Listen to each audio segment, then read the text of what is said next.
OFW sa Haiti hangad na makauwi na sa Pilipinas. Department of Migrant Workers o DMW agad naman itong inaksyonan. Para sa kabuuang detalye, narito si Don Dumaracos.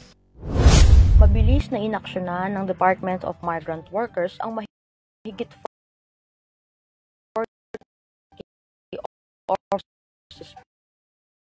40 na voluntaryong humiling ng saklong na nangangailangan o Action Fund. Ayon sa ahensya, ang unang 5 batch sa 40 OFWs ang nakauwi na at lumapag na sa NAIA Terminal 3, Pasay City ngayong July 2 ng gabi. Ayon naman sa pahayag ni President Ferdinand Bongbong Marcos Jr. na marapat lamang na protektahan at tulungan ng DMW ang mga OFW lalo na sa oras ng pangangailangan. Sa panayam naman ni Migrant Workers Secretary Hans Leo Kakdak, pinagbubuti nila ang pagbibigay ng pondo upang mas madaling maibigay sa mga OFW. Sa kabila nito, patuloy na ginagampanan ng DMW ang kanilang tungkulin upang mapauwi na ang mga OFW sa Pilipinas.